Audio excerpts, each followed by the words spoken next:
الرحیم وَإِذَا بُشِّرَ أَحَدُهُم بِالْأُنثَىٰ ظَلَّ وَجْهُهُ مُسْوَدًّا وَهُوَ كَظِيمٌ يَتَوَارَىٰ مِنَ الْقَوْمِ مِنْ سُوءِ مَا بُشِّرَ بِهِ أَيُمْسِكُهُ عَلَىٰ هُونٍ أَمْ يَدُسُّهُ فِي التُّرَابِ أَلَا سَاءَ مَا يَحْكُمُونَ صدق اللہ العظیم۔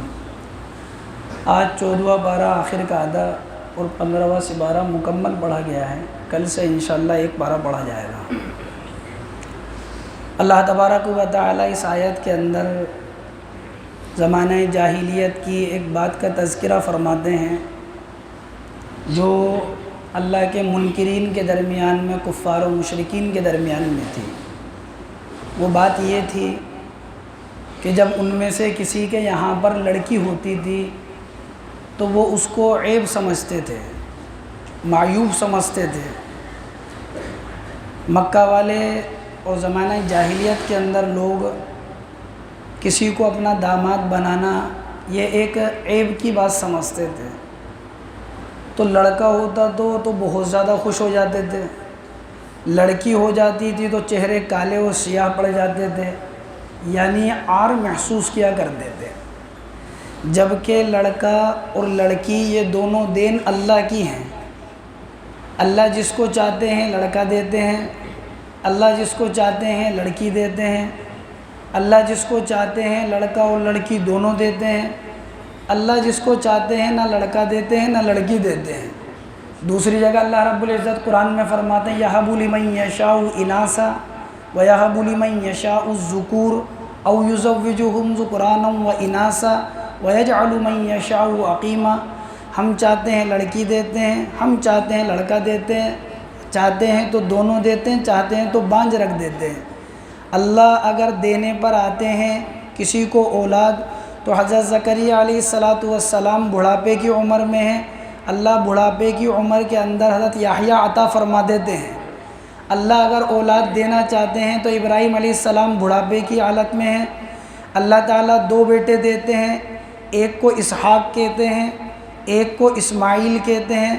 حضرت اسحاق کی اولاد میں سے 70,000 نبی دے دیتے ہیں اور حضرت اسماعیل کی اولاد میں سے محمد الرسول اللہ دے دیتے ہیں۔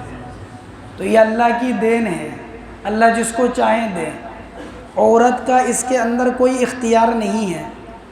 اگر کسی کے بیٹی ہی بیٹی ہوتی ہیں تو وہ یوں کہتا ہے کہ یہ اللہ کی دین ہے، اللہ کی مرضی کے بعد دے، اور اگر کسی کی بہو کے اگر بیٹی ہوتی ہے تو وہ منوس ہے، یہ اس کی طرف سے، جبکہ وہ بھی کسی کی بیٹی ہے۔ اس لیے کسی کو یہ طعنہ دینا، کسی کی بیٹی کو، کسی کی بہن کو، کسی کی بہو کو یہ طعنہ دینا، یہ گویا کہ اللہ پر اعتراض ہے، کیونکہ دینے والی ذات تو اللہ کی ہے۔ اب اللہ کی دین پر آدمی اعتراض کر رہا ہے، تیرے تو لڑکیاں ہی ہوتی ہیں، جبکہ وہ نہیں بنا رہی اس کو تو اللہ تبارک و تعالیٰ دیتے ہیں، اس کا کوئی اختیار ہی نہیں ہے اس کے اندر۔ تو اسی کو اللہ تبارک و تعالیٰ فرماتے ہیں وَإِذَا بُشِّرَ أَحَدُهُم بِالْأُنثَىٰ ظَلَّ وَجْهُهُ مُسْوَدًّا وَهُوَ كَظِيمٌ۔ جب ان میں سے کسی کو لڑکی کی بشارت دی جاتی ہے تو ان کے چہرے سیاہ پڑ جاتے ہیں اور گویا کہ ان کا دم گھٹنے لگتا ہے، گویا کہ ان کا دم گھٹنے لگتا ہے۔ لڑکی کی آدمی کو بتائیں تو اس کی شکل اتر جاتی ہے کہ تیرے لڑکی ہوئی ہے، اور لڑکا ہو تو پورے محلے کے اندر پھرتا رہتا ہے آدمی خوشی کے مارے، پورے محلے میں مٹھائی تقسیم ہوتی ہے۔ اللہ تعالیٰ کہتے ہیں یتوارا من القوم من سوء ما بشر بہ، یہ قوم کے عار کی وجہ سے، ان کے عار دلانے کی وجہ سے، اس بشارت سے، اس خوشخبری سے چھپتے پھرتے ہیں، عار سمجھتے ہیں۔ ایمسکوا علی ہون ام یدسہ فی التراب، یہ سمجھتے ہیں کہ کیا اس ذلت کو برداشت کر لیں، یعنی لڑکی کے ہونے کو، یا اس کو زمین میں زندہ درگور کر دیں۔ کیا کرتے تھے زمانہ جاہلیت میں لوگ؟ جب بیٹی ہوتی تھی تو اس کو اپنے ہاتھ سے باپ زندہ زمین میں دفن کر دیا کرتے تھے۔ اسی لیے علماء نے اس آیت کی تفسیر کے اندر لکھا ہے کہ اگر آج بھی کوئی آدمی اپنی بیٹی کے ہونے کے اوپر رنج اور ملال اور غم کا اظہار کرتا ہے تو یہ وہ فعل کر رہا ہے جو کفار و مشرکین کیا کرتے تھے۔ اس لیے اس کے مقابل میں علماء نے تفسیر میں لکھا معارف القرآن کے اندر کہ اگر آدمی کے بیٹی ہو تو زیادہ خوش ہونا چاہیے آدمی کو، کیونکہ اس کی وجہ سے کفار و مشرکین پر رد ہے، زیادہ خوش ہونا چاہیے۔ دوسری بات، بیٹی جس عورت کے ہوتی ہے وہ عورت زیادہ مبارک ہے بالمقابل اس کے جس کے پیل پیل کا بیٹا ہو، کیونکہ قرآن کی ترتیب یہ ہے یہب لمن یشاء اناثا، ہم جسے چاہتے ہیں لڑکی دیتے ہیں، یہ قرآن نے لڑکی کا تذکرہ پہلے کیا ہے۔ اسی وجہ سے حضور اکرم صلی اللہ علیہ وسلم نے فرمایا جس کے یہاں پر 3 بیٹیاں ہوں اور وہ ان کی اچھی طرح پرورش کرے، بہترین تربیت کرے، یہ بیٹیاں اس کو جنت میں داخل کرا دیں گی۔ بعض روایتوں میں فرمایا جس کے 3 بیٹی یا بہن ہو یا 2 بیٹی یا بہن ہو اور وہ ان کی اچھی تربیت کرے تو قیامت میں وہ اور میں اس طرح ساتھ ہوں گے، جیسے یہ 2 انگلیاں ساتھ ہیں اس طرح قیامت کے دن وہ میرے ساتھ ہوں گے۔ بعض روایتوں میں فرمایا یہ بیٹیاں جہنم کی آگ سے بچنے کا ذریعہ ہوں گی۔ اسی لیے حضور اکرم صلی اللہ علیہ وسلم کی جو نسل چلی ہے وہ بیٹی سے چلی ہے۔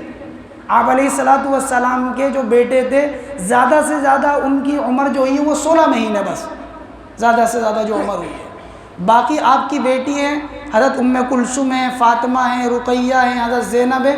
حضرت فاطمہ رضی اللہ تعالیٰ عنہ سے آپ کی نسل چلی ہے، اور حضور ہمارے نبی کے اللہ تبارک و تعالیٰ نے 4 بیٹی عطا فرمائی تھی۔ اس لیے فرمایا کہ بیٹی ہونا عار کی چیز نہیں ہے، بلکہ بیٹی اللہ کی طرف سے ایک رحمت ہے۔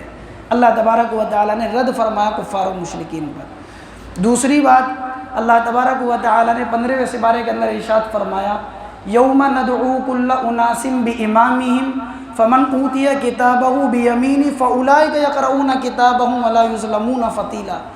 قیامت کے دن ہر ایک کو اس کے امام کے ساتھ، یعنی اس کے پیشوا کے ساتھ، یعنی اس کے مقتدا کے ساتھ ہم بلائیں گے۔ یوم ندعو کل اناس بامامہم، بامامہم کی مفسرین نے 2 تفسیر کی ہے۔ ایک تفسیر تو امام سے مراد ہے نامہ اعمال، یعنی ہر ایک کو قیامت میں اس کے نامہ اعمال کے ساتھ لایا جائے گا۔ دوسری تفسیر کی ہے اس کے مقتدا کے ساتھ لایا جائے گا، پیشوا کے ساتھ لایا جائے گا، جس کے پیچھے یہ زندگی گزارتا تھا، جس کو دیکھ کر یہ چلتا تھا، اس کے ساتھ اس کو بلایا جائے گا۔ اب آدمی کو اختیار ہے دنیا میں اچھے کو اور اچھے لوگوں کو پسند کر لے اور ان کی اقتدا میں چل لے تو قیامت میں انہی کے ساتھ بلایا جائے گا۔ اگر اس نے فسق و فجور، معاصی کے ارتکاب کرنے والی عیاش اور فحاش لوگوں کی اقتدا کی ہے تو ان کے ساتھ بلایا جائے گا۔ جس کی اس نے اقتدا کی ہے اور جس کے پیچھے چلا ہے، یوں فرمایا اسی کے ساتھ اس کو بلایا جائے گا۔ اسی لیے حکم ہوگا کہ نوح علیہ الصلاۃ والسلام آ جائے، ان کے ماننے والے آ جائیں، عیسیٰ آ جائے، ان کے ماننے والے آ جائیں، تو جو جس کا ماننے والا ہوگا، جس کے پیچھے چلنے والا ہوگا، اسی کے ساتھ اس کو بلایا جائے گا۔ اور دوسری تفسیر امام کی ہے یوم ندعو کل اناس بامامہم، کہ قیامت کے دن ان کو ان کے امام یعنی ان کی کتاب نامہ اعمال کے ساتھ بلایا جائے گا۔ قیامت کے دن آدمی کا نامہ اعمال جو ہے، نامہ اعمال کیا ہوتا ہے؟ کرامن کاتبین، جو 2 فرشتے اللہ نے ان کو ایک کتاب دے رکھی ہے جس کے اندر وہ ہمارا نامہ اعمال لکھ رہے ہیں کہ کیا کر رہا ہے یہ انسان، اس نے اب کیا کیا، اب کیا کیا، کیا اچھائی ہے، کیا برائی ہے، جو بھی نامہ اعمال ہے وہ لکھے چلے جا رہے ہیں۔ تو اس آیت کی تفسیر میں لکھا ہے کہ نامہ اعمال کے ساتھ بلایا جائے گا۔ اب نامہ اعمال کے ساتھ جب بلایا جائے گا تو قیامت میں نامہ اعمال بہت سو کو دائیں ہاتھ میں دیے جائیں گے اور بہت سو کو بائیں ہاتھ میں دیے جائیں گے۔ جن کو دائیں ہاتھ کے اندر دیے جائیں گے وہ خوش ہو جائیں گے، ہمیشہ ہمیشہ کے لیے راحت ہے، ہمیشہ ہمیشہ کے لیے سکون ہے، اور جن کو ان کے اوندے ہاتھ کے اندر دے دیے جائیں گے ان کے لیے ہمیشہ ہمیشہ کی تکلیف ہے۔ روایتوں کے اندر آتا ہے کہ قیامت میں اللہ تبارک و تعالیٰ ایک آدمی کو بلائیں گے اور اس کے سامنے اس کا نامہ اعمال خفیہ طور پر اس کو دکھایا جائے گا۔ اب وہ نامہ اعمال کو دیکھے گا تو دیکھے گا میری یہ برائی، میری یہ برائی، یہ برائی، تو گھبرا جائے گا بہت زیادہ کہ میرے نامہ اعمال میں تو برائی ہے۔ آگے چل کے دیکھے گا تو بھلائی بھی نظر آئے گی، تھوڑی تسلی ہوگی اس کو۔ پھر آگے چل کر دیکھے گا تو اللہ کا معاملہ یہ ہوگا کہ اس کی جو برائیاں تھی اللہ اس کو بھلائی سے بدل دیں گے۔ یہ جو کہتے ہیں نا کہ سیئات کو حسنات میں مبدل کر دے، برائی کو اچھائی میں بدل دے، تو اللہ تعالیٰ اس کی برائی کی جگہ بھی نیکی لکھ دے گا، بہت زیادہ خوش ہو جائے گا۔ لوگ تو یہ سمجھیں گے کہ یہ آدمی جو نامہ اعمال ہے اس کو ہی پتہ میرے نامہ اعمال میں کیا لکھا، جب اللہ اس کے سامنے کر دیں گے تو یہ بڑا خوشی خوشی اس کا نامہ اعمال دیا جائے گا اس کے ہاتھ کے اندر کہ جا اللہ تعالیٰ نے تیری برائیوں کو بھی نیکیوں سے بدل دیا، تو یہ بڑا خوش آئے گا، بڑی خوشی خوشی آئے گا نامہ اعمال کو لے کر۔ حالانکہ اس کے نامہ اعمال میں برائی تھی، اللہ نے اس کے ساتھ رحم کا معاملہ کر دیا۔ بعض روایتوں میں آتا ہے کہ آدمی کو نامہ اعمال دکھایا جائے گا، جب نامہ اعمال دیکھے گا تو نامہ اعمال کو دیکھ کر آدمی سوچے گا آج تو میں ہلاک ہو گیا، برائی برائی نظر آ رہی نامہ اعمال کے اندر۔ اللہ تعالیٰ فرمائیں گے میرے بندے، دنیا میں تیرے ساتھ ستاری کا معاملہ کیا تھا میں نے، آج بھی تیرے ساتھ ستاری کا معاملہ کرتا ہوں، اللہ تعالیٰ اس کی برائیوں کو ڈھک دیں گے، نامہ اعمال اس کو سیدھے ہاتھ کے اندر دے دیا جائے گا، لوگ یہ سمجھیں گے بڑا اللہ والا ہے یہ آدمی، جبکہ اس کے نامہ اعمال میں برائی تھی، اللہ نے ستاری کا معاملہ کر دیا۔ اور میرے عزیز دوستو، بہت سے ایسے بھی ہوں گے کہ جن کے نامہ اعمال کے اندر برائیاں ہوں گی، جب وہ نامہ اعمال دیکھا جائے گا، برائی نظر آئے گی، تو اللہ حکم کریں گے فرشتوں کو، خذوہ فغلوا ثم الجحیم صلوا، اس کو پکڑ لو۔ کہتے ہیں کہ 70,000 فرشتے پکڑنے کے لیے دوڑیں گے، بعض روایتوں میں آتا ہے 4 لاکھ فرشتے اس کو پکڑنے کے لیے دوڑیں گے، اور جس کو پکڑنے کے لیے دوڑ گئے فرشتے کا، اس کو نیست و نابود کر دیں گے، ختم کر دیں گے فرشتے، پھر زندہ کیا جائے گا، پھر وہی معاملہ اس کے ساتھ۔ تو اللہ تعالیٰ اس آیت میں فرماتے ہیں کہ جس دن لوگوں کو نامہ اعمال کے ساتھ بلایا جائے گا، نامہ اعمال لوگوں کو کس طرح دیے جائیں گے؟ بعض روایتوں سے پتہ لگتا ہے کہ اللہ تبارک و تعالیٰ بعض بندوں کے ساتھ یہ معاملہ کریں گے، خود دے دیا، یعنی ان کے نامہ اعمال دکھایا گیا اور ان کو دے دیا گیا۔ لیکن بعض روایتوں سے معلوم ہوتا ہے کہ عرش کے نیچے سارے نامہ اعمال کو رکھ دیے جائیں گے، اور پھر ایک ہوا چلے گی اور وہ نامہ اعمال اڑ کے چلے جائیں گے، جو ایمان والا ہوا اس کے دائیں ہاتھ میں آ جائیں گے، اور جو ایمان والا نہیں ہوگا اس کے بائیں ہاتھ کے اندر وہ نامہ اعمال آ جائیں گے۔ دوسری چیز اللہ تبارک و تعالیٰ نے اس چیز کا تذکرہ فرمایا۔ تیسری بات اللہ تبارک و تعالیٰ نے جس کا تذکرہ فرمایا ہے 15ویں سپارے کے اندر، وہ اللہ تبارک و تعالیٰ نے تذکرہ فرمایا کہ قیامت کا دن جو دن ہوگا، اللہ تبارک و تعالیٰ انسان کی نیکیاں ہوں گی، لیکن نیکیاں کیا جو آدمی دنیا کے اندر کر گیا، تو انہی نیکیوں میں سے ایک نیکی یہ ہے وَمِنَ اللَّيْلِ فَتَهَجَّدْ بِهِ نَافِلَةً لَكَ، تہجد کی نماز کے ساتھ آپ بیدار ہوا کریں۔ اللہ کے نبی علیہ الصلوۃ والسلام کو حکم ہو رہا ہے تہجد کی جو نماز ہے، یہ نماز پہلے تمام مسلمانوں پر فرض تھی، حضور پر بھی فرض تھی اور سب مسلمانوں پر بھی فرض تھی، لیکن جب 5 وقت کی نماز فرض ہو گئی تو پھر تہجد کی نماز کو نفل قرار دے دیا گیا، یعنی پھر یہ فرض نہیں رہی۔ بعض علماء کہتے ہیں کہ حضور کے لیے پھر بھی فرض تھی، لیکن اکثر کی رائے یہ ہے کہ حضور کے لیے پھر بھی فرض نہیں تھی، جیسے امتیوں کے لیے نفل ہو گئی تھی، حضور کے لیے بھی نفل ہو گئی تھی۔ لیکن پھر ایک بات یہ آتی ہے وَمِنَ اللَّيْلِ فَتَهَجَّدْ بِهِ نَافِلَةً لَكَ، تہجد کی نماز کے ساتھ رات گزارا، قرآن پڑھ کر آپ، یہ آپ کے لیے نفل ہے۔ تو نفل کے لیے فرمایا کہ آدمی کے فرض میں کوئی کمی کوتاہی ہوگی، صدقے میں، زکوٰۃ میں، اسی طرح روزے میں، اسی طرح نماز میں رکھتا تھا، لیکن جیسے رکھنا چاہیے تھے، جو آداب تھے ان آداب کی رعایت نہیں کری، نفل کے ذریعے سے پورا کر دیا جائے گا۔ تو امت کے حق میں تو یہ بات سمجھ میں آتی ہے کہ بھئی ہم نے روزہ رکھا، روزے میں کوئی غلطی بھی ہو گئی، نماز جیسی پڑھنا چاہیے تھی نہیں، تو وہ کمی ہماری نفل سے پوری کر دی جائے گی۔ حضور کے لیے نفل ہے، اس کا کیا مطلب ہے کہ آپ کے لیے نفل ہے، کہ اس کا کیا مطلب ہے؟ کیونکہ حضور کی تو نماز بھی مکمل ہے، آپ کا تو روزہ بھی مکمل ہے، آپ کا تو حج بھی مکمل ہے، اس کے اندر ذرے کے برابر کمی نہیں ہے۔ فرمایا کہ نافلۃ اللہ کا مطلب یہ حضور کے لیے کہ یہ آپ کی کمی پوری کرنے کے لیے نہیں ہے، آپ کے عمل تو کامل اور مکمل ہے، لیکن یہ اور زیادہ ہے آپ کے لیے، وَمِنَ اللَّيْلِ فَتَهَجَّدْ بِهِ نَافِلَةً لَكَ، یہ ان فرائض کے علاوہ آپ کے لیے زیادتی ہے۔ تہجد کی رکعت آپ علیہ الصلوۃ والسلام سے مختلف روایتوں سے مختلف بات ثابت ہے، 8 رکعت بھی ثابت ہے آپ علیہ الصلوۃ والسلام سے تہجد کی، اسی طرح آپ علیہ الصلوۃ والسلام سے 4 رکعت بھی ثابت ہیں، جس میں آپ نے 3 وتر پڑھی، یعنی 3 وتر ملا کے 4 رکعت، تو 7 رکعت دی، 4 نفل دی اس کے اندر۔ اسی طرح 9 رکعت بھی آپ علیہ الصلوۃ والسلام سے ثابت ہے، جس میں 3 وتر دی اور 6 رکعت تہجد کی دی۔ تو کم سے کم 2 رکعتیں، بہتر 8 رکعت پڑھنا ہے، باقی اس سے زیادہ بھی آدمی پڑھ سکتا ہے۔ تہجد کے لیے کیا سونا ضروری ہے؟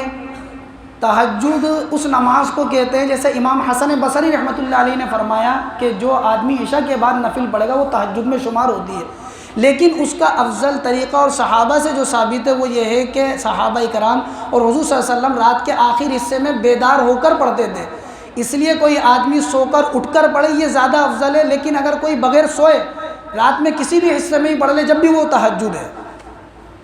تہجد کے اندر صحابہ قرآن پڑھتے تھے۔ تہجد کا مطلب یہ نہیں کہ رکعت کی گنتی کریں، بھائی 2 ہو گئی، 4 ہو گئی، 6 ہو گئی، نہیں، قرآن پڑھیں، ٹھہر ٹھہر کر پڑھیں اور قرآن کو سمجھ کر پڑھیں۔ ایک صحابی تہجد میں قرآن پڑھ رہے تھے، یہ ایک واقعہ ذکر کرتا ہوں اس کے بعد بات پوری کروں۔ ایک صحابی تو نوجوان صحابی، اور یہ مدینے کے انصار میں سے تھے، نماز کی نیت باندھ رکھی تھی تہجد کے اندر، اور قرآن کریم میں سورہ رحمان پڑھ رہے تھے۔ سورہ رحمان کی تلاوت کرتے کرتے یہاں پہنچے فَإِذَا انشَقَّتِ السَّمَاءُ فَكَانَتْ وَرْدَةً كَالدِّهَانِ، کہ جب آسمان پھٹ جائے گا، سرخ ہو جائے گا اور چمڑے کی طرح لال ہو جائے گا۔ تو یہ نماز سے فارغ ہو کر اپنے نفس سے کہنے لگے کہ تیرا اس دن کیا ہوگا جب آسمان پھٹ جائے گا۔ تو حضور صلی اللہ علیہ وسلم ان کے پیچھے کھڑے تھے، ان کی اس بات کو سن رہے تھے. آپ نے فرمایا اے نوجوان، تیرے رونے کی وجہ سے آج فرشتے بھی رونے لگ گئے. تہجد کے اندر صحابہ ایسے قرآن پڑھتے تھے کہ ان کے رونے کی وجہ سے فرمایا اللہ کے نبی نے تیرے رونے کی وجہ سے تیرا قرآن سن کر اور تیری بات سن کر آج فرشتے بھی رونے لگ گئے. اللہ تعالیٰ ہم سب کو عمل کرے.